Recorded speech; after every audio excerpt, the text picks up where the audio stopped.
Hello, hello. This meeting is being recorded. All right. So you can share if you want to, like when it comes up. Did you see it come up? Okay, let me see. See. Let's see. So we'll allow people some time. Yeah, I see it on there.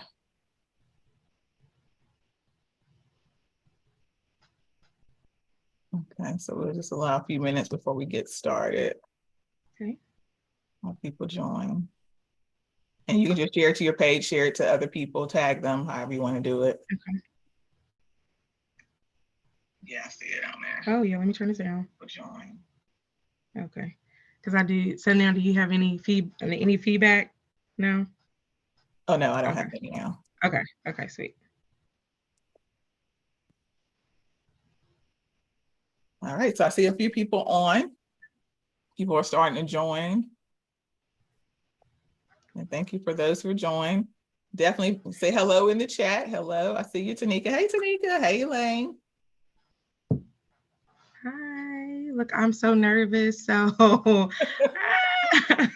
give her some loves. Hey, Latoya. me as I'm trying to share it myself, you know.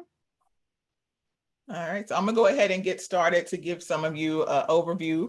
So those who are new to S.H.E.R.O Spotlight, shame on you. You guys have been missing out. But in realness though, thank you so much for joining us tonight. So S.H.E.R.O Spotlight is something I started at the beginning of this year. I started last year of July doing Saturday Seeds, Words of Wisdom. I am a licensed clinical social worker. So I really do understand the need of people understanding therapy is important and just sewing into people because not everybody can afford therapy. And so that's how I started my little Saturday Seeds. But then God led me to do S.H.E.R.O Spotlight to just really spotlight mothers that exemplify my acronym of S.H.E.R.O. Of course, you all know that S.H.E.R.O is a female hero, but I created an acronym that really helped me through my darkest moment in life when I was going through a divorce and finding out, hey, I'm going to be a single mom. And with me being a therapist, I was dealing with depression. And you would think as a therapist, I would reach out for help and go to therapy, but I didn't because I felt that I can handle it on my own. And to find out I really couldn't, and I really had to seek help. And so what S.H.E.R.O stands for is S is sacrificing for my child or children. H is healing from my past hurts. E is evolving into what God wants me to be. R is revealing my truth. And O is obtaining my goals and happiness. So by following that, I was able to get out of that bad space. I was able to just do a lot of things. Now I'm obtaining my goals and happiness. And so every month, God has just led me. I pray on it really every month. God, tell me who I should have as my next S.H.E.R.O. And so Brienna is my new one for this month. I'm so excited for her. She's from my hometown of Martinsville, Virginia. So representing the hometown. I see some people here from my hometown. So hello, Martinsville in the house. And so I watched her from afar. I remember her from high school. And so I just watched her from afar because, of course, we got Facebook so we can see people's lives. And she's a single mom of 4. And I just saw her doing her thing. And I'm thinking, like, I only have 1 and I'd be struggling. So with 4, and she makes it look so easy. But as I talked to her, she said it's not always easy, of course, on this motherhood journey. But she has a very inspirational story because before I, of course, do the S.H.E.R.O Spotlight, we always have to prepare. I want to hear their story. And then I pray to God to tell me what questions I should ask them.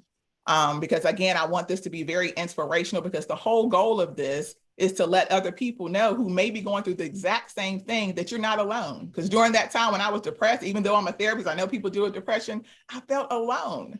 And so this is what this is for, is to help people know, hey, if you go through something like this, you can get through it, you can overcome. And so Brienna is here. So first, tell us a little bit about you. Oh, okay. Well, first of all, I'm going to start by saying I'm nervous. Okay. Look, I'm a talker too, but it is, I think a lot of people can agree with me when they say it's really hard when you start talking about yourself. But I am a single mother of 4. I have 3 sons and a daughter. My sons are 19, 20, and 21, and my daughter is 10. I do have a college graduate by the grace of God. So I do my oldest one. He did graduate last December from VCU, double major, Homeland Security, Criminal Justice. I have one that is going into his junior year at VCU. And then I have my youngest son is attending a community college and he's planning to transfer to an HBCU. And then I have a fifth grader. Yeah. So that's just a little bit about me.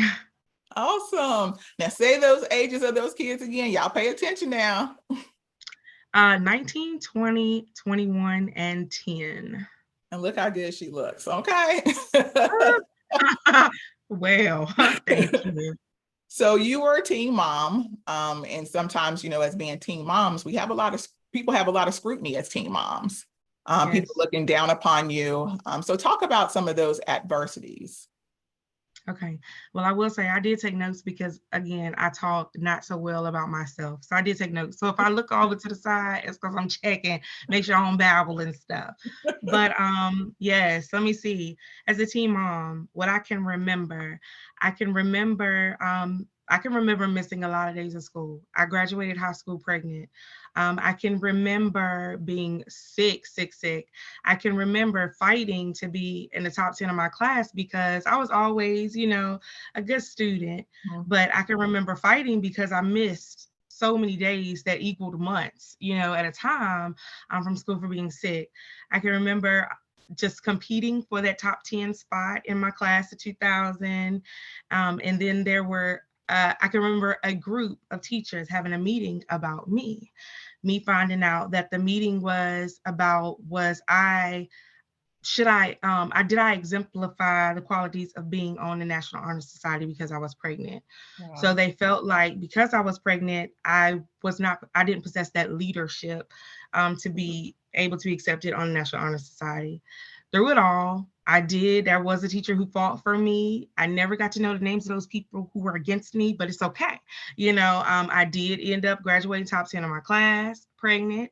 I did end up being inducted on the National Honor Society, the National Vocational Technical Honor Society, Uh-huh. and so forth. So Oh, those are just some of the things that I can remember as a teen mom starting off, and then as I had my first son, and people just used to think because I was pregnant, it was like the end of the world, not right, saying that I'm saying go out here and get pregnant, that's not what I'm saying. right, However, I'm also not saying it's challenging, it is, but it does not make any of your goals, anything impossible. right. So I'm a very I'm a true Aquarius. So I do have those traits. And I was just determined to just be what everybody thought that I couldn't. I can remember comments of just like, oh my God, you could have went anywhere. You could have done anything. And now look at you, Wow. So I just set out and I was determined to go to school. I did raise up in a home where, I did get to see that, going to college and stuff. So I never thought that 12th grade was the end of school. I did realize that it was going to be a lot tougher, but I was determined to go to school. I can remember going to PH, taking classes, pregnant with my second son now, carrying my first son with me to school because I had no one to watch him. My parents worked, so Mhm. I didn't have anyone outside of my parents. Who would I ask?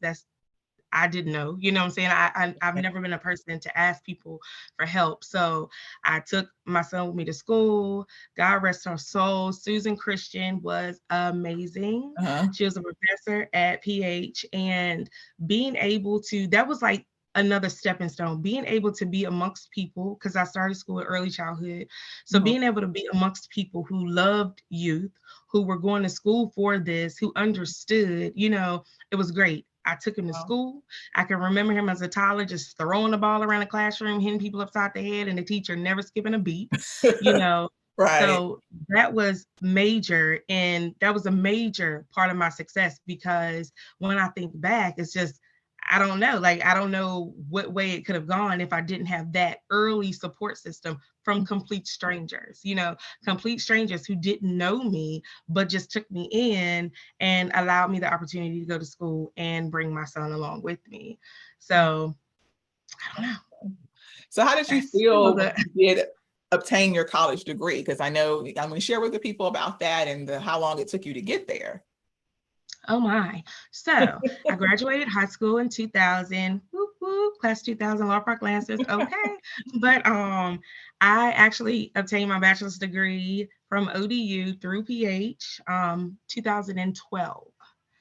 It was it was discouraging along the way. I'm not gonna say that I didn't want to give up several times. I can remember dropping my classes at one point because I didn't have the money to pay for it. So I can remember just dropping them and crying, just sitting there crying as I push the button to drop them. And it ended up working out over a time. I had this certain group of people. When you take in those classes, you have a certain group of people you start with.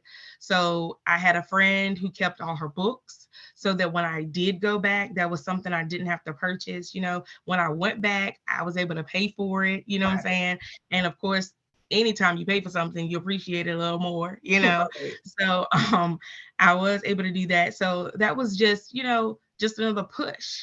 Right. Mm-hmm. And so when I hear you talk, it's just like determination is like the word that I think of, because you could have easily just gave up and be like, forget about this. This is too much. 12 years, y'all. But she I made definitely thought about it. it. Yeah. But you did it though. That's the thing. It doesn't matter how long it takes. When you get a degree, no one's saying how long was you in school. Just like if Right. someone is a doctor, no one's saying that you failed your exam on the first try. No one knows Right. that. It's just the point that you accomplished it. That's the great thing. Now, when you do have a child with someone, of course, your goal is to stay with that person and be a family unit. So when did you know that you would have to do what's best for your children and be a single parent? I think it's just kind of, I don't know. I'm trying to see, like, when I began to like love myself. Mm. That's the major piece. When I began to love myself, I can't say that enough. Because along the way you tend to lose yourself, you know, lose who you are, sometimes you lose what you stand for. Um, and even like the strongest person, I always consider myself a strong person. Mm. And I often would hear like, oh my gosh, you're so strong. People never know what you're going through, so even the strongest person have weak moments. That's true. So I think for me, it just came a point um where I began to go through. And I began to realize that this is not what I want for me or my children. And until you fully love yourself, you don't know how to love anyone else, but Mhm. you also don't know how to receive love. You Mhm. don't know how to allow somebody to love you. So and just I don't know, just seeing my children and realizing, like, I started going through, I am a survivor of domestic abuse. Um, so that was the thing, just knowing that, just wanting better, not only for me, but for my children. Mhm. And so with the domestic abuse, how did that impact you mentally? Because sometimes we think of domestic violence just being the physical piece, but the psychological piece can be just as bad. So if you don't mind sharing that a little bit.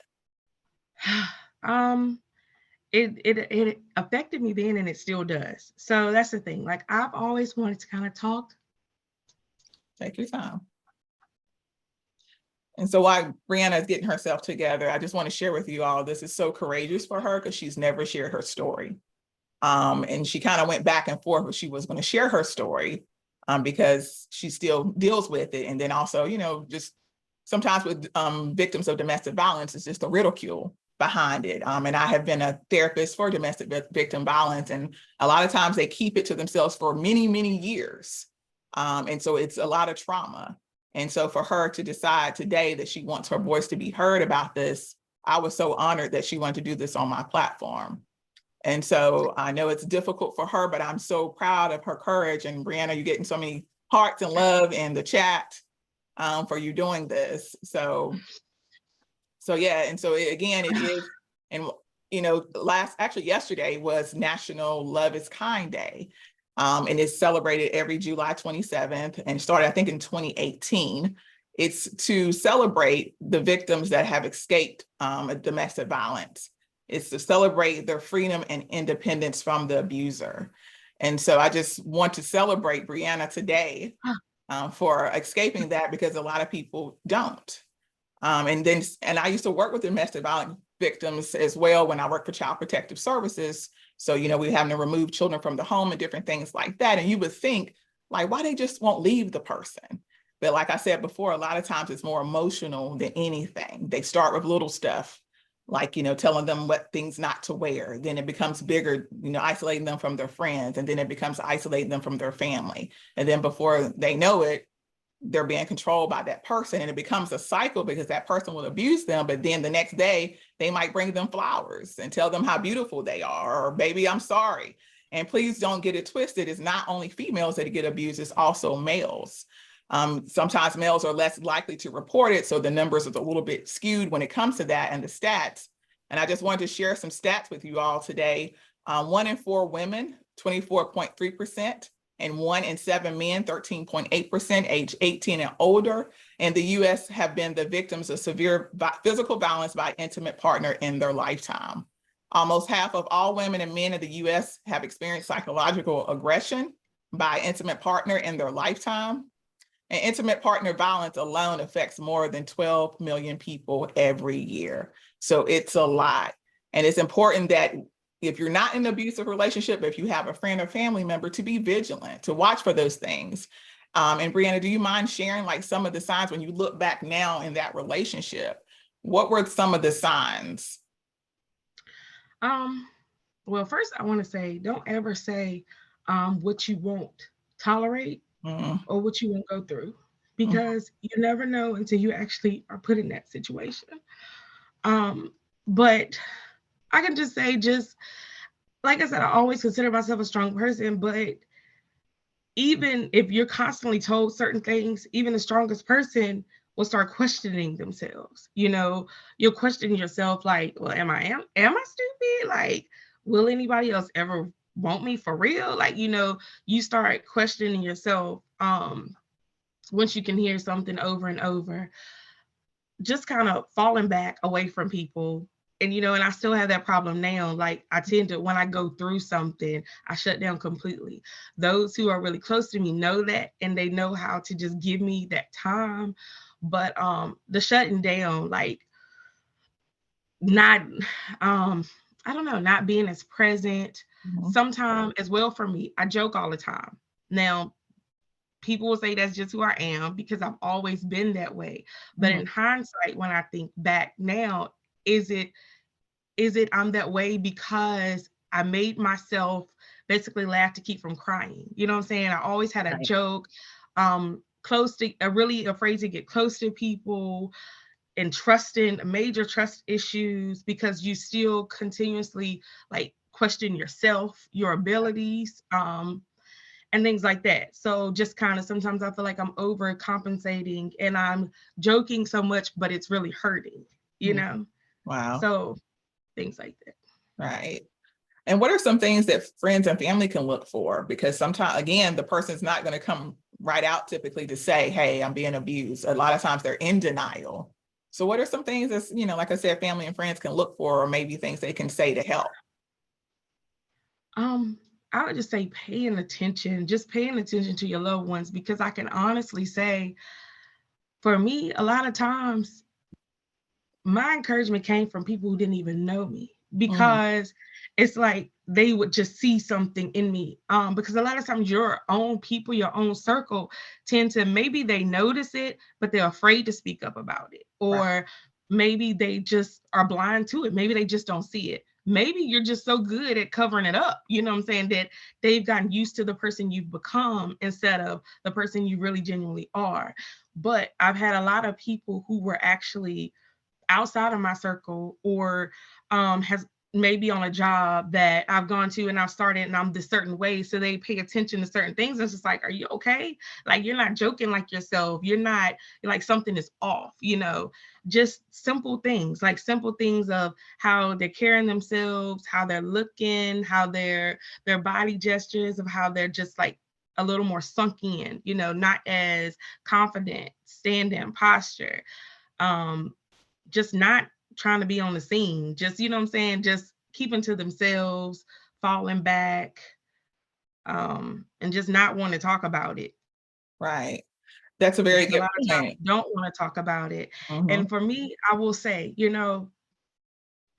every abuser is somebody's friend, somebody's son, somebody's brother. But it doesn't make it right. So a lot of times the person who's being abused is afraid to speak up, because it's crazy because, instead of being a victim, you're the person who's blamed because you're talking about somebody's friend or somebody's son or whatever and not paying attention to what the bigger picture is here. Right. So, I finally understand why people are afraid to speak up, Mhm. why people are afraid to speak out, because it's the process. You go through it, you're abused, but afterwards, it never goes away. Mhm. And then you deal with, and I've learned it. Talking about it is a healing process. Yeah. And so it got to the point where I want to heal myself. And then when I start seeing things in my children, and I'm like, they need to know certain things, not to bash, but they can't know where they're going if they don't know where they really come from. Mhm. And then for them to start talking about things that they remember, and kids pay attention to more than you think. Mhm. And they remember things and you don't even realize that they knew, that they experienced, they saw, or you would just think they forget. And it's amazing how, they can remember bad things just like with anybody. That stuff spreads before the good stuff. Right. Right.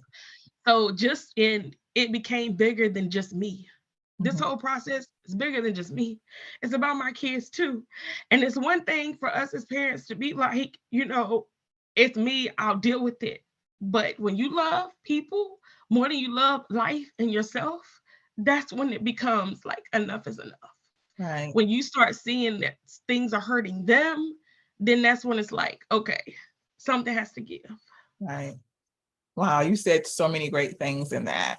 Um, I like the part where you talked about, your children. And when you love yourself, you know that you deserve more. As the Bible says, love is patient, love is kind. The scripture goes on. And so that's the true definition of what love is. And I love the point where you talked about, being afraid of using the victims of speaking up, because that is someone else's loved one. But and I need us as people, as a community, is when you see wrong, wrong is wrong. Even if that's your brother, your sister, wrong is wrong. Because when you turn that blind eye, you're just as part of it at this point. And so it's important that you speak up, and not act like it didn't happen, or, or go into the other room, or, or sweep it under the rug, as a lot of people do. And also another point that you brought up too about the household and the children. A lot of times, again, domestic violence victims stay because of their children, not knowing the damage that it does. Do you understand how many people I have in therapy that are dealing with trauma from their childhood? Because those issues affect you in your adulthood. And regardless of how long you hide it or sweep it under the rug, those skeletons are going to come out somewhere, and it's going to be somewhere in your life that's going to be unhealthy, in your relationships in different places. It's going to come out. And so again, it's just important to look at the bigger picture. And sometimes we're thinking we're doing things good for our children by staying, when we're causing more harm, because then it becomes something that they learn, because that's what they see. So when you see that cycle, a lot of times when you see children that may have grown up in an abusive household, or a household where there was substance abuse or alcoholism, they end up being the same way because that's what they were taught. And I always found it interesting when I used to work with kids coming from abusive households, that it could be, let's say, 3 kids in a household come from the same exact environment. It's usually that one child, 1 or 2 children may say, hey, I want to do something different. But it's always one that decides to follow in the same path. So it tells you about mindset. But that child has to have a lot of resilience, though, and have to find tools to be able to make it, because they don't know any better, because they wasn't taught that. So they have to have that motivation, and also sometimes it's people, the community, someone, a mentor, to let them see something different. So again, I can't stress it enough.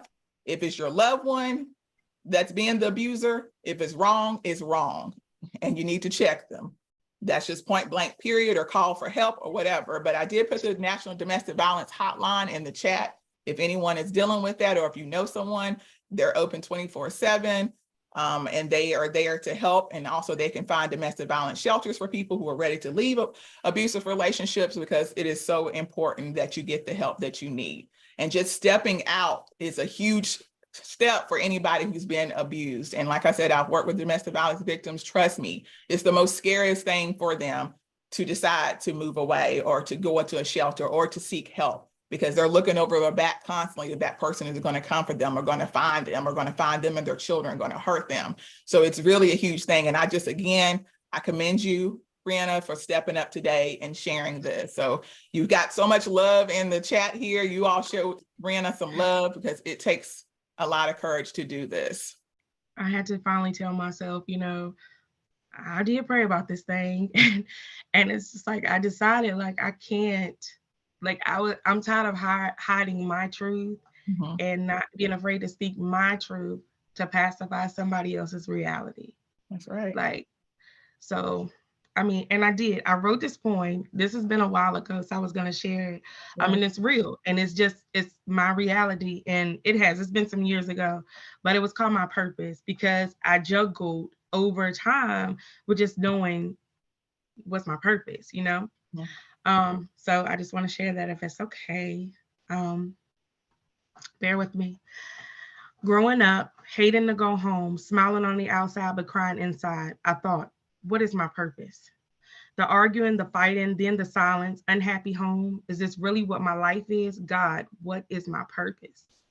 Cheerleading, basketball, track, volleyball, math team, yearbook, SGA, choir. Am I really enjoying this or am I fighting something internally?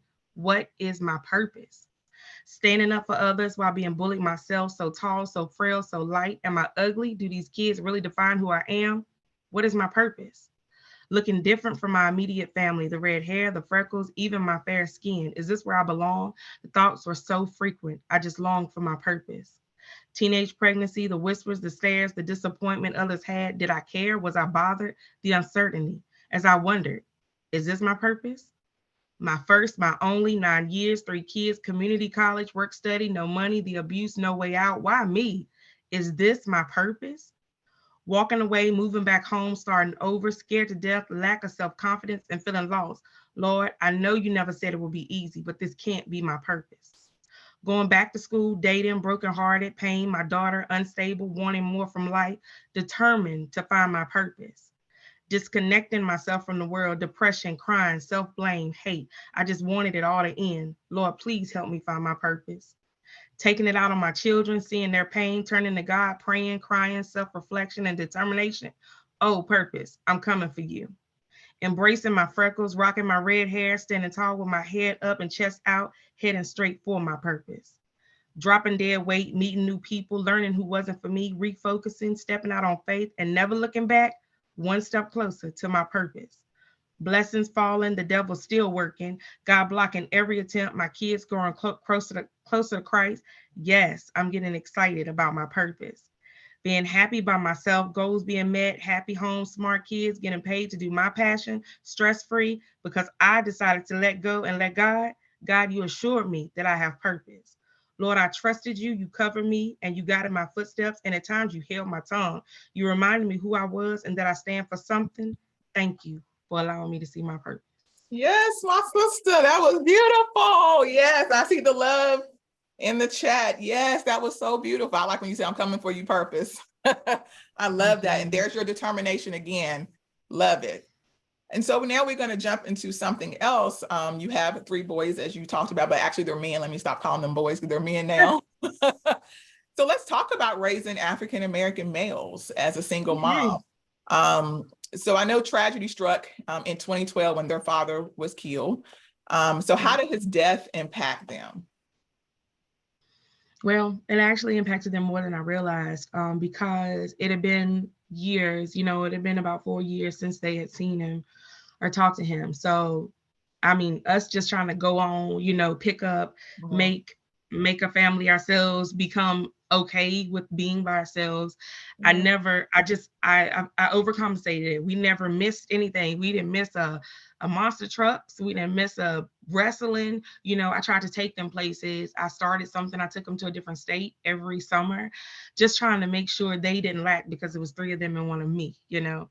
But as they got older and they began to talk, it wasn't until I want to say it was sports. When they really got into sports is when the things start coming out because it's a different kind of respect that women get from men coaches than fathers. So it was really difficult when the sports, and that's when it started bothering my kids, and my son would talk about, but everybody, it was it turned into anger, just, that not having a dad to be there as the coach or alongside the coach like the other fathers. Now, I can probably maybe on two hands count the amount of times I missed something because I literally stretched myself and tried to be at everything. But it's still different. It's different from having that father there with them when it's time for fatherly things. Like I played sports, but it's different. They don't want to hear me talking about basketball because I'm a woman, and Right. they just like, Mom, I ran track. They don't want to hear me and my tips. So that's when, that's when it really started. And it started to come out, rather. Not started, but started to come out. That's when I think I can say I really paid attention, I guess, because myself, I can honestly say I tried to just move on. Now I know that I just wanted to feel like I was enough for them. I tried to do so much to feel like, it's going to be okay. Like we're good. We're not talking about it, so we're good. But in reality, they weren't, Right. And that's a good point because I feel too, as a single mom, I do overcompensate a lot of times because I don't want her to feel that void. So it's like anything she wants, I got you, what I'm saying? But then it's also, I don't want to teach her to be spoiled Right. or entitled Right. and have that mentality. But we do have a tendency as single parents to overcompensate for that because we don't want them to feel any type of lack. And so when do you feel like it's appropriate time to talk to your child about their feelings about the absent parent, or when did you feel like the need to tell them about the absent parent? Well, honestly, I feel like there is no certain appropriate time. I feel like everybody's situation is different. Mm-hmm. For me, it was I never bashed the absent parent. Yeah. Never. I never said anything. I wanted them to get older and them to just see. I'm not gonna say that it didn't hurt. Sometimes when they'll be talking and everything they going hard. I'm doing it for my daddy and this and that. And I'm like, well, hello, what am I, chop suey? Like, all right, I'm here. So but I never bashed. But the time came when they begin to ask questions. Mm-hmm. I begin to see things. I began to pay attention to some struggles, some signs of just like, how can I say it? I guess like some anger and just some feelings being held in. Like, Mm-hmm. so it was just time. It was like I said, they weren't gonna know where they were going until they knew exactly where they came from. So it was kind of like let's have this grown up talk. But that wasn't until more recently, like within the last couple of years, that we actually sat down and had the grown up talk. When it was the questions they're asking and they trying to know stuff, and I'm like, now what do I say? I've never talked bad, Right. and I always kept good memories. But at the same time, like they want some truth. They old enough, like, Mama, come on now. Like, what is it really? Right. So I just think every situation is a little different. Right. And that's key. I like that part where you said, do not bash the absent parent. I agree wholeheartedly in that as well, because I believe that too with my daughter. I never talked negative about him because I wanted her to build her own relationship with him. And her feelings are not my feelings. Because even sometimes now when she wants to talk about her dad, she's like, oh, I want to talk about it. You may, get upset. I'm like, no, because at the end of the day, our experiences are different, Right. and I don't want to bash him in any way because I want her to develop that own relationship. Because again, we can influence our children based on the things we say. And another thing that I kind of cringe at is when people bash that their significant other or absent parent on Facebook, on social media, because Right. your children can eventually look that up one day or something like that. And it's just, and then a lot of times the relationships work out and stuff like that. So we have to be mindful of what we say and what we put out there in the atmosphere. My daughter, Right. she's only 9, but she's very mature, and she started asking me questions. And I agree with you. I think it depends on the child and the age, the maturity of that child. And she asked me questions, and for the longest, I would kind of sugarcoat things. And then finally, one day I was like, you know what? I'm telling the truth. I'm Right. telling the Right. full-fledged truth, in ways that she could understand. And so now we have that understanding. And again, it's not for her to think negative of him. Again, I told her the same thing. I want you to develop your own relationship with him. We just didn't work out. And so Right. that is a big key. And that also is going to help your child as well mentally, by giving them the truth, number one, and not bashing the other parent, especially if they're trying to have a relationship with that parent, because then they're going to feel some type of way and they're going to feel torn Right. because of your feelings. So it's not about you, it's about that child and their relationship. Right. And of course, there have been lots of discussions, about single mothers raising males and the need of a male figure in their lives, because sometimes a son can take on the role as a significant other, or they might be too coddled or soft, Right. as people say, or become a mama's boy. So how do you handle that? And like, what are your parenting perspectives when it comes to your boys? Well, I would like to think they all mama's boys.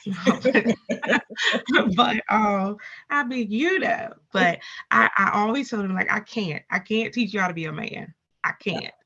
But I can teach you how to treat a woman, you Mhm. know. So I try to take that perspective. I can't say I was a tomboy, still am to a certain extent, Right. but I do feel like I struggled with the nurture and the jacking up, so to speak, So I just kind of struggled with, because I didn't want them to be like, so I'm like, I had boys, not girls, that kind of thing. So Right. I struggled with the nurturing versus the popping in the back of the head, like suck it up, you know. Right. But I don't know. I don't know. Just like But I think one thing you mentioned to me about like your oldest son, he took on the father figure role. oh yes. And Yes, you talk about that and you've given him your burdens and you realize that was a no-no, basically. yes. I can say that like I said, I graduated high school with him, pregnant with him or whatever. So, we went to school, like we've done a lot together. He was there. So it's very easy. It is very easy to start to confide in your child. Like it's easy, even as not trying to turn into best friend, but it's easy if that's just the person that you're always there with. Not even if you're trying to confide in them and opposed to just speaking out loud and they're around, telling someone else and they're around because they're with you. And you're talking about your struggles or what you're going through. I learned that, and my son did. He started to burden my problems. So that's the one thing that I would take back, is just being more cautious. But again, I ain't get a manual for this. Motherhood don't come with a manual. That's So right. I You live and did. I learn. learned as I went. I've always worked with youth. So I've participated in a lot of professional development that has helped me along the way, to look at things differently, to step back, to, just to kind of, it helped me. It really has shaped me, to do this motherhood thing. But I do. I wish I wouldn't have talked to him about some things that I feel like he should have to know it. Like a kid needs to be a kid. And like I might have just said this to somebody and you was around, and now you're bothered because mama's hurting. You're bothered because mama started crying on the phone with a friend talking because she's stressed out. And now it's just like, oh my gosh. And you feeling like, what can I do? And you shouldn't have to deal with this. You know what I'm saying? You shouldn't have to be thinking about this. There's nothing you could do. You know what I'm saying? So that's one thing I would just honestly say, like, just be careful how you talk to your children and what you're telling your children. Stay in mama role, parent role. Don't flip into that friend role, because then you're actually doing more harm than good to your child. That's true. And when you talk about conversations, I remember growing up, our parents, it was a no-no when they had guests. It's like, you better go outside and play. Mhm. But it's different Right. now. But we do need to guard our conversations and be mindful of what we talk about in front of our children. Because sometimes I found, again, like you said, there's no manual, you learn. And sometimes I found too that I was talking, didn't realize my daughter was listening. She'll jump in and say something. I'm like, that was not meant for you to know, And so we do Right. have to be very mindful of that as we go on our daily routines. And sometimes we're just not aware, not thinking about it. But kids do hear that and they take on a lot of that. And another thing too, we have to be mindful of our words, just even as a community and what we speak to children. And you had mentioned too, when your sons were applying for school, for college, they had to write essays. And some of Yes. the things you found out as you were proofreading their essays or whatever, some of the things you found out was they were so determined to defy the odds and go to college, become something because of what people said to them. If you don't mind sharing a little bit more about that. So yes, words, just being careful with words, because it can push somebody in the right direction, but at the same time you just don't know what impact it really has on people. Even simple stuff, little jokes my children spoke about when they were little, and they can remember how people would say, oh, they making bets on which one is going to jail first and which one is having a baby first, Oh, and things of that nature. So, and not realizing that's when they were kids. And here we are going to college, and you're writing your essay to get in, and I'm reading over this, and I can see that you really kept this. This is something that has really stuck with you, whether it was a push or not. Because at the same time, it is a push, it also can do harm, because I mean, children get afraid of, like, they'll do stuff, and that's why I feel like some things result into suicide and so forth, because they feel like this pressure on them. Because at this point, it's like they're so gung ho on proving somebody wrong, but it's still just too much. Like, I had to tell my kids, it's okay. Like, you're going to college. I'm proud of you. If you don't graduate, I'm proud of you. If you call me, you want me to come pick you up right now, I'm on the way, and I'm proud of you. Like, I don't care what anyone says. You know what I'm saying? Like, that doesn't bother me. Like, but they get to their head, like, I can't go back to Martinsville. Like, oh my gosh, like, everybody gonna be talking, like, and right. now everything's a big deal. Your kids going to school, you're taking all these pictures, you're posting, oh, where they going, da da da. And a lot of times kids get caught up in just making the parents proud. So they going through the motion, because I have boys, and I don't know about everybody else's sons. Mine don't be want to take these pictures, like, when they graduate and all this kind of stuff. They don't Right. want to do all that stuff. But I'm like, but it's for me. Like, I need the picture. Like, I want to be able to do this too. And so they get so caught up in what is the popular thing, and feeling like they have to keep going, and they have to push just because of what is somebody going to say.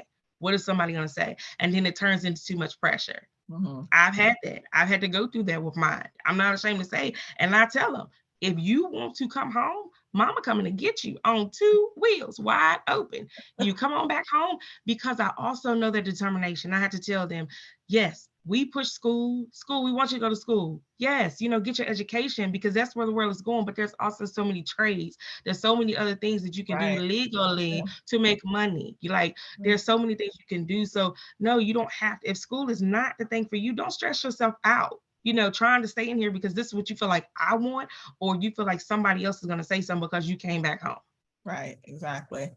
So yes, we definitely have to speak life into our children, but also create that safe space, because again, it starts from home. If they have that love and that nurture in their home, they're not going to be afraid if they do fail to say, Mama, like you said, Mama, I think Right. I have to come back home. But sometimes the society and what people are saying can deter them. It could just, like you said, it could put a lot of pressure on them as well, because they're trying to succeed and live up to these standards and stuff like that. That can be too much and too overwhelming. But also people speaking negative into them. Again, as a therapist, I get people and they keep thinking about things people said to them in their childhood, and me trying to help them as adults. You're not that little kid anymore. You've done so many great things, but they keep chasing what people said to them they wasn't going to be good. So they are Right. just trying to be overachievers, which becomes so much pressure, and they're breaking, they're dealing with anxiety, depression. And so we need to be very careful the things we say to people, and especially to kids, because we have to mold them in love and loving and nurturing environment so that they can succeed, and also know that they have a safe space to talk to someone if they're feeling some type of way. Because again, when I was growing up, we didn't really have a say as kids. You to be seen, not heard.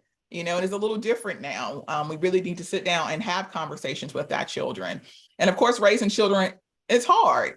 And more so with Black males, especially with police brutality, the negative stereotypes labeled through society about Black males. So what do you tell your sons, or what do you teach them how to act or respond, when they're faced with situations of societal stereotypes or police? Yeah. Um, Big on carrying yourself accordingly. And know who you're hanging out with, you Mhm. know.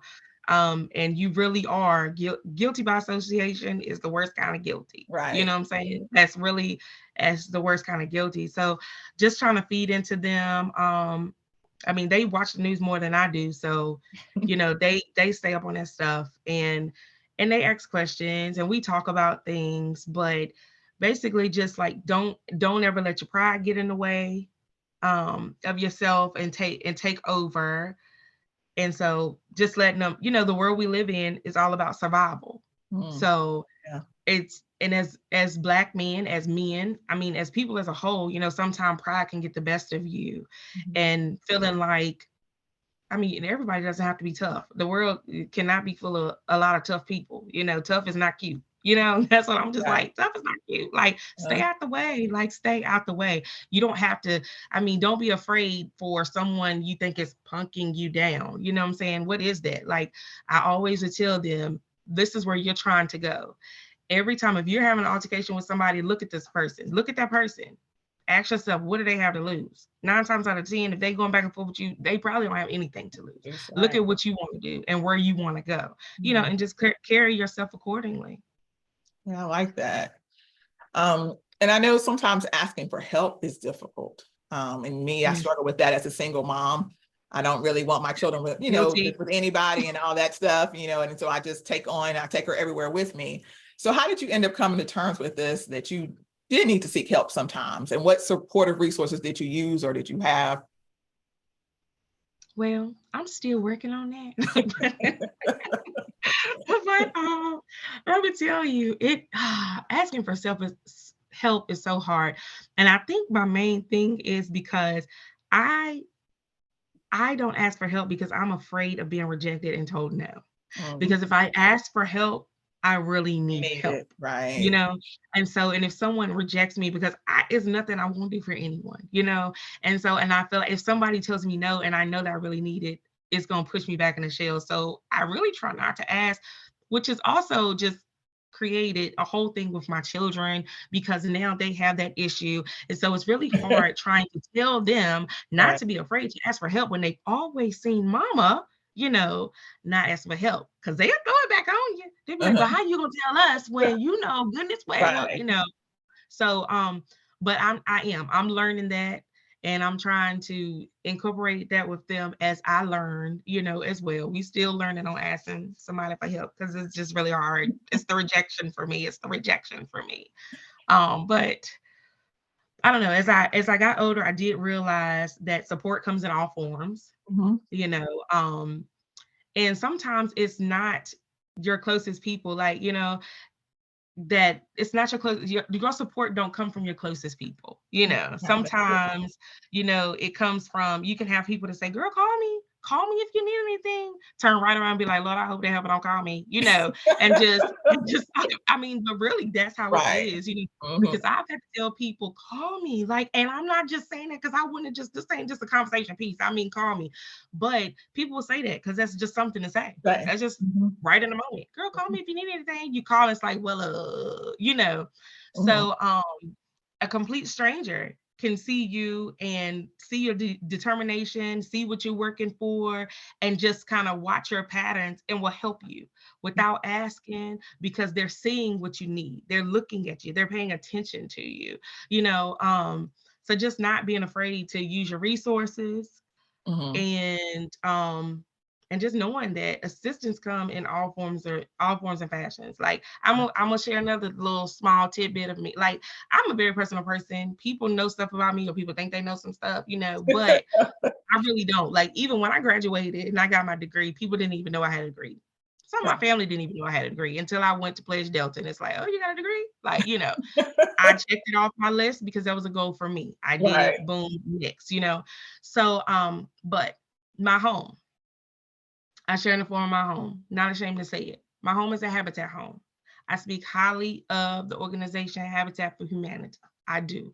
I would volunteer, I would assist, anything, any day, Mhm. because it's a really great program. So my home came to me in the form of me moving back home with my mom, my three sons living in the same room, me working work study at PH, and just people watching me, seeing me every day. People always looking, even when you don't think, people looking, paying attention to you. And it took a woman that I met along the way to ask me, she started asking me personal questions like, where do you live? And I'm like, me young with attitude, why you want to know this? You get nosy. But it was because she saw something in me. And Mhm. so she introduced this program to me because she happened to be on the board. And she introduced this program to me, and I'm like, okay, well, what is it about? So I Mhm. ended up going to these meetings and stuff. I met with these people. Um, One on there really took to me, and she wanted to help me through this process. Right.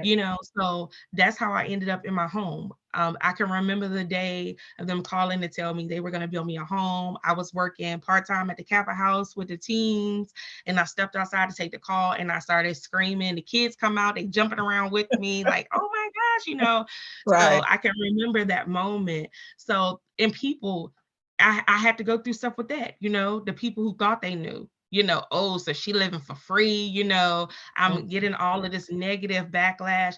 That's what I call uneducated individuals. Now it took me, I got mad for a minute, and I had to get back to myself, but it's lack of knowledge. You know what I'm saying? I'm not living for free. I got a mortgage just like anybody else. But my thing is, I mean, I'll never have what it took to build my house is what I'll pay. You know what I'm saying? I'll never have any extra fees that occur or anything. I have a mortgage just like the next man I'm paying for my home. It's not free. But it just took uneducated individuals. So I had to go through that talking about, like I'm out here living for free and this and that. People are always gonna have something to say. That's right. I've learned that over time. And like I said, something bad about you will spread so much faster than something good. Right. And that's the interesting thing too. People will see it again, looking from the outside, not knowing what you have been through to get to where you're at. So Right. that's their thing. And then also, like you had mentioned to me when we first started talking about just the lack of male mentors. And I know we have some men on this chat, and I see that Martinsville hometown still representing, the lack of male mentors for your boys, you being a single mom. And again, I think with us as Americans, we used to, back in the day, I feel like it was more community. People will look after one another. If you see somebody struggling, you would go help them out. If the kid over there acting bad, an elder person can tell them not to act bad, and they gonna listen and not gonna cuss them out, or the parent ain't gonna get offended. But there's no sense of community really no more. And Right. so, I was shocked to hear that, because there are some mentoring programs, but again, you live in a smaller area, rural area. So it's just like, wow, no one's stepping up to see the single mom and saying, oh, okay, look, y'all see you got some boys. Let me see if I can, just be a mentor. And again, mentoring doesn't have to take up all your time, just to have a male figure or somebody who's doing something well, just to be there for them. So if you don't Right. mind just sharing that a little bit. I used to wonder if I used to wonder if people were intimidated because it was three of them. I don't know. Like, I know that there are mentoring programs around here. Of course, being a young mom, not really knowing, what I'm saying, a lot about that at that time. Also, just being afraid to ask for help. But that's another thing where I say for people who to just recognize, like, a lot of times people shouldn't have to ask for help. Like you know what I'm saying? Like it shouldn't always take someone having to come to you when you see what's really going on. Like it was me and my sons. Like it was me and my sons all the time. So it was nothing for someone to just be like, okay, well, I see it's always just her and her boys. Let me see if, hey, Mhm. just try, like, but it was really hard, even as far as like coaches and stuff. It was tough. Oh god, sports were tough. My kids really, they got defeated really quickly with sports and stuff. I don't know, it's just different. I saw a lot of, especially if the men had sons themselves, like everybody wanted their son to be the best. Mhm. So it wasn't a lot of community, like you said, when we were growing up. Like, because in my neighborhood, when I grew up, everybody took care of everybody. Everybody, right. We were just, I mean, and if a parent like said something to us, you better not talk back. Like, that's just like mama saying something to us. You listen, and we knew that it was out of love. We knew that they were disciplined and getting on us out of love, Right. but it's different. It was different. The process was a lot different. It was like nobody wants this child to be better than their child. So no one's gonna just help your son get great, especially if they have a son, because they want their son to be better than your son. That's true. You know, so it was a lot of that. So nobody actually just took them under their wing and just, it was really difficult. That Right. was a really the sport. I was over it. I was over it. And when they became over it, I just said good. I wanted them to keep going. But when they became defeated, it was a hurt feeling, especially to see you had certain talents in your children and you knew that they were good and they had the possibility of being even better. But it can be quite depressing, Right. very depressing. And again, as far as help, like you said, people should just take the initiative. And my last She-Ro, she was a mother of a child that that passed away. And so she talked about grief, and she was talking about how people would say, if you need anything, call me, but you end up putting the burden back on them. Right. So they're not going to call you. So it's just like what helped them was people just taking the initiative, just stopping by, dropping food off or whatever, without saying, what do you need? And so that's key. Like you said, people saw you all the time with just your boys. It's just speaking up. But I would put a disclaimer out there, you can't leave your kids to everybody now. I would Right. say try to get with a mentoring program that do a background check and all that stuff, because there is, molestation and You things do like want a that good happen. mentor. You Right. do want a good mentor. I will say this. I have to say this because meeting this person was very vital Mhm. to my life and my children's life. So I did meet a long lost cousin along the way, and my kids took to him Oh, instantly. It was his personality. It was just the way he came. I mean, he had a way of joking, but when he got serious, he got serious to this day. When he gets serious, he's serious. mhm. So my children did take to him, and so much. And it wasn't that it wasn't like he came and got them all the time. It Mhm. wasn't like they were hanging out or anything. That's why I know that it doesn't take much. It Right. was just, but they knew that they could call him if it was something. And Mhm. even in the process of them not being around him and doing stuff with him all the time, when they were in high school, they all had the opportunity of being on homecoming court. I had a senior, a junior, and a freshman, and they all were on homecoming court.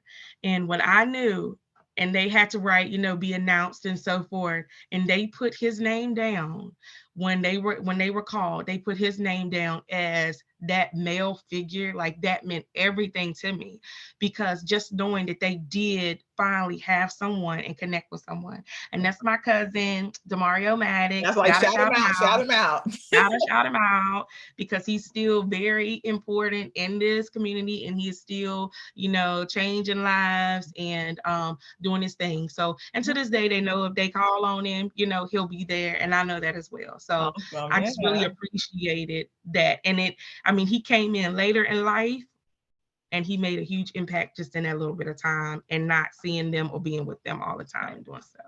And it definitely does take a village. Hey, Phil. Phil said our Western culture is individualist, very much about you and me, me and mine, excuse me, definitely needs to be more us and we. I totally agree, because it does take a village. And Thank so I just you. want to yeah, Phil giving them words of wisdom. And so I just want to touch on one more thing, because we're going to be wrapping up shortly.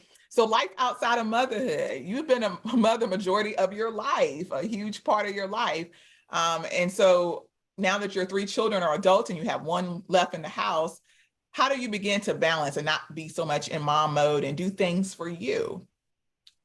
Oh, there's life outside motherhood? Girl, I know. What?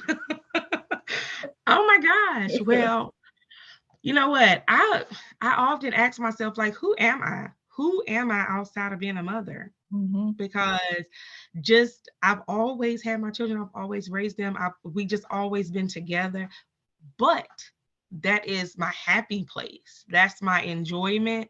So Right. it's not like a problem, and I mind it. So I've started doing a little more traveling, but I always, because see, my thing is, I feel guilty leaving my kids behind. Mhm. So when they were young, when the boys were young, that's why I started just saying, okay, every year we're gonna take a different trip to another state. Like, so me and my children, we've been to, I mean, I have family in Maryland, DC area, so that was nothing to go there. We've done Jersey and Philly and Florida, Mhm. Tennessee. I was taking them different places. I wanted them to see things outside of here, Right. but doing mother things what's my happy place? Is my happy place? You know, they're Mhm. getting a little older now. If they would just get in the car and just go with me on vacation now, but you know, they're getting a little older. So but I'm starting to like travel a little more, do a little more girl things. And to them, they feel like I deserve it. Like, "Ma, go," you know? Yeah, So I definitely. don't feel as Absolutely. guilty. I mean, of course, there's always Daisy. Now she's like, "Mom, where we going?" Because she always put herself in the mix. But Right. but they just really like, "Mom, like, go, like, enjoy yourself." So I am starting to try to find my place there. I love photography. So I've always taken pictures. I started that when they were young because I was balling on a budget, and so I was taking pictures of my kids, you know. So I Right. did start that, and that developed into therapeutic, you know. I enjoyed it. Mhm. So turn this light on. Ooh, I got too bright. Uh-oh. Hold on. I was trying to turn the light on, it got dark in here. But I had to come in my daughter's room to find a quiet place.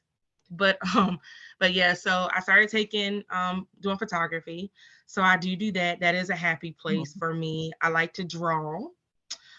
So I have hosted paint parties and stuff. That's a therapeutic thing for me to Good. sit down and draw. So I do that. I love to sing.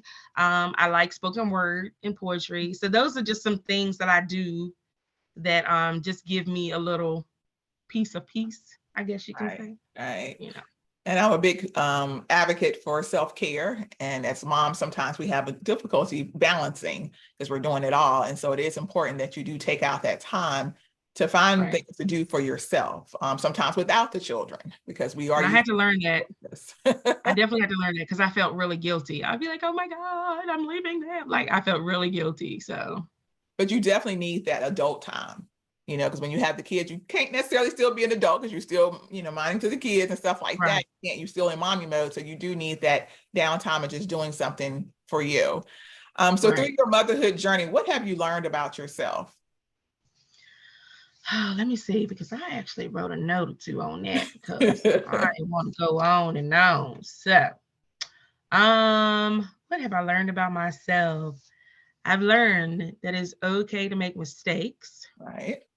I learned that motherhood did not come with a manual. So I'm learning as I go, you know. I Mm, learned that it is okay to not be okay. right. Um, I I don't know that I can truly do whatever I put my mind to. I have learned Exactly. that, yeah, and that my children can teach. Like your children can actually teach you more than you realize. They can Sure. teach you Mhm. more about yourself and just more about life than you would ever even realize. All right. Now, last question from me. What advice or words of wisdom would you give a single mom? Um, never doubt your abilities. Mm, I like that. Let me see, because I wrote something down for that too. Okay. Um, you are in control of you, Mhm. and you will be, this is so important, especially for young mothers. You will be mother regardless, even if you have no help. Do not dwell on not having help. Do not dwell on the absent parent. That's Don't right. dwell on it. Mhm. Don't spend, because that's time that you could be giving them. That's You right. know, you can't change anyone but yourself and what you got going on. So just move on, let it go, and don't dwell on it, you know. Communication is key, very important, very important. Mhm. Talk until you blue in the face because they're listening and it comes back. They actually do pay attention. I know in plenty of situations my kids is like, well, I was about to do this, but all I could hear was you in my head saying, "Da, da, da, da, da, da." Talk to them, talk, talk, talk. Yes, that's Don't be important. afraid to be open and transparent, you know.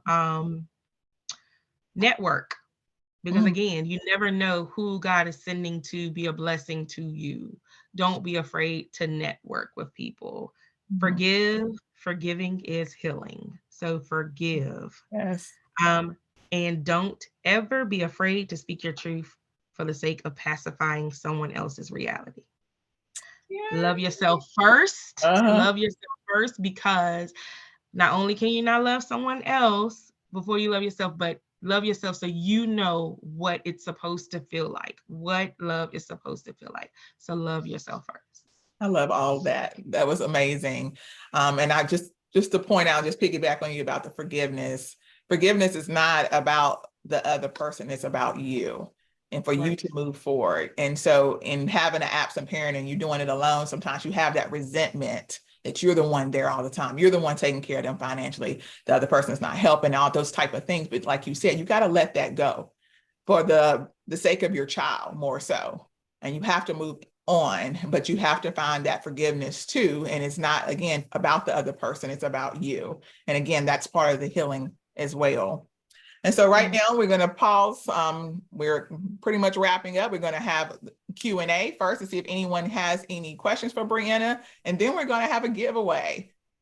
So I hope that you guys was listening, because we're going to ask a question based on our conversation. So we have a lot of people on, and really great comments from people. And so thank you all that's been hanging in with us tonight. So does anyone have any questions? I'll give you guys a minute to see. Give you an opportunity to type if you have any.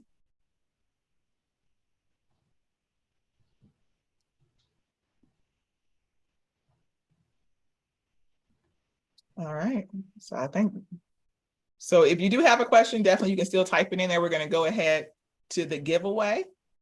And so for the giveaway, we're going to ask a question based on what we discussed today to see if you were listening. But not only that, it has to be correct, of course, but it's going to be the first person who responds is going to be the winner, have the correct answer. And you're going to get a mini photo shoot with Miss Brienna, but you have to live in the Martinsville or surrounding area in order to participate, because of course, if you live further than that, she ain't going. Well, let's see where they from. All right. So my question is, or Brienna, I'll let you ask the question. Oh, is it so it's just gonna be this one question? Yeah, just one question. Unless you want to get more than one mini photo shoot, girl. All right. So, oh my gosh, I can't wait to see. It's basically, if people are on here watching that really know me, this is the battle of who typed the fastest. Okay. All right. So, what are the ages of my children? Let's see. Dun, dun, dun, dun, dun, dun, Now it can't. If your sister on there, it can't be your sister now. That's why I said, I'm like, who is this about to be? Let's see. I mean, I shared it. And somebody said, Elaine said 10, 19, 20, 21. Is that right? She's right. She's right. She's right. Is that who shows up first on yours too? It is. All right. So Elaine is our winner. Elaine, are you from Portia? Hold on, because Portia got it wrong. Portia, Portia, you know better. Wrong. Portia, I can't believe you, man. She changed it up to 20. So Elaine is our winner. Woo, woo. So Elaine, I'm assuming you're in the. She said she will travel to you. Okay. Oh, so where does she reside? So Elaine, where do you live? If you don't mind putting in the chat, what state? Hey, Janaea. Yeah, Portia, you ought to be laughing. And so what we'll do is make sure we get your information. Like, we'll reach out to you in Messenger to get your information. But people still out here giving answers. All right. I just want to say thank you so much. Thank you for this opportunity. This was difficult for me, very difficult for me. I prayed about it. Not only did I pray about it, but I talked to my kids about it too, just to see how they felt. And they're like, Mama, I mean, hey, it is what it is, you know? So I just thank you all for listening. I hope that if I only inspired or touched one person, I'm fine with that. I just hope that somebody is now not afraid to step away. Somebody is building their courage right now to step out on faith. Somebody finally realizes, you know what, I can do better than this. So you're not in this alone. I've realized I'm not in this alone. I'm always open and willing to talk to someone. So I just thank you. Everybody's watching. I love you from the bottom of my heart. And Alicia, I appreciate you more than you ever know. And so I just want to say to you, Brienna, you are a S.H.E.R.O. You have Oh, sacrificed for your children. You have healed from your past hurts. You started that healing journey today, y'all. She started today with her healing. You're evolving into what God wants you to be. The best is yet to come. He's still working on you. He has more to come for you. You have revealed your truth today, and I know it felt good to get that off your chest.